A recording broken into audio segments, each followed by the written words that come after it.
I've been calling it like my book's evil brother. You know, it's like they've got a relationship, but they're different personalities, and so that was just a thrill to think that something I created could create something, a new piece of art that stands on its own.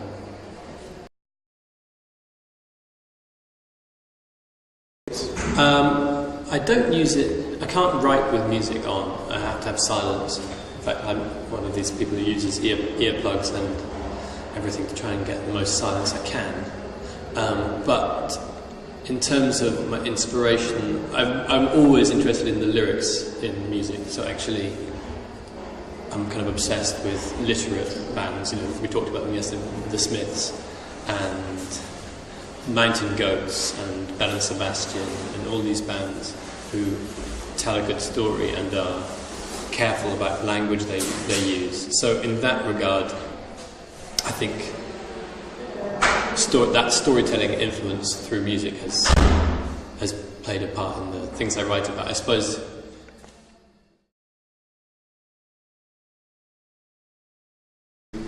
it's a mix. I try to dedicate time to it, to actually get into the kind of poetry mindset when I'm going to write some.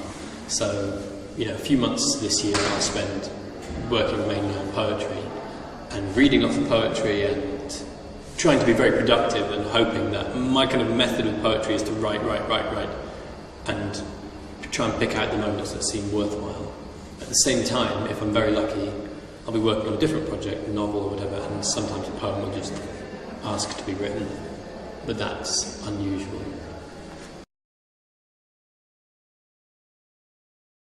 The thing about creative writing when it's working well is that it's not everyone's telling you what to do with your novel, it's that everyone is telling you different things, contradictory things about what to do with your novel.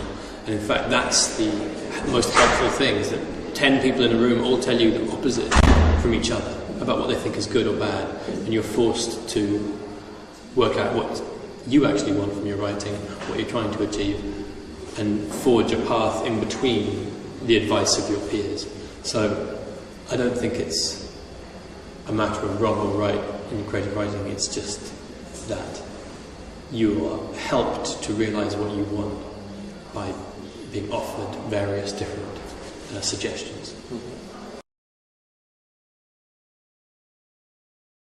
It's very good. It's extremely cold in winter. There was one day I came into the office and the water in the kettle had frozen overnight, so I had to bash the water down with a spoon. And and in summer it's really, really hot. So it's got its challenges, but it's very beautiful, and you can see across London. And I share it with a really interesting theatre company. But sometimes I like to work at home because it's quiet and I have my biscuits I can eat.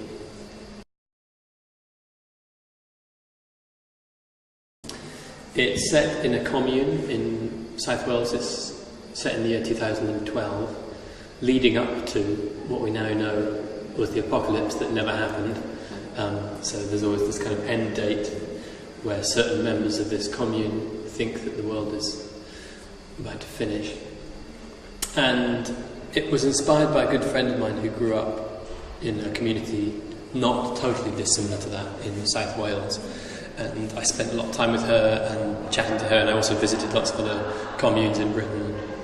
And I wanted to try and write a story, a family story set in a commune that presents a more nuanced view of that lifestyle than I felt was currently available.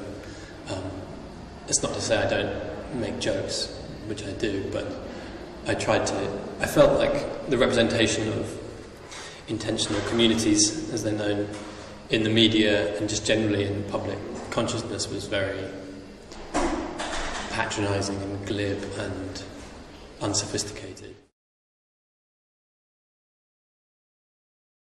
I did a little for research, I never lived for a huge amount of time. It was interesting, I went to stay on lots of communes, and there's such a big difference between how you're treated and your experience as you first arrive, in the first week, say, and what it's like when you've been there for 10 years. Like, you speak to someone who's been there for 10 years, their view of things is substantially different.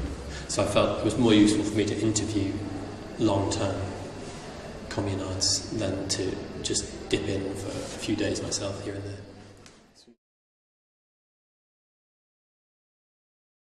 And that seems to be quite a modern way that a writer has to live, doing readings and having interviews, and this idea that you spend all this time writing a book and you want to make it perfect and make it perfectly represent you and the story, and then we were talking about it yesterday, and then you're asked to give a soundbite to say what your book is about, and that's, you know, a contradiction, but it seems that that's tough luck, basically. If you're a writer, you've just got to hope that people end up reading the book and not just listening to the interview.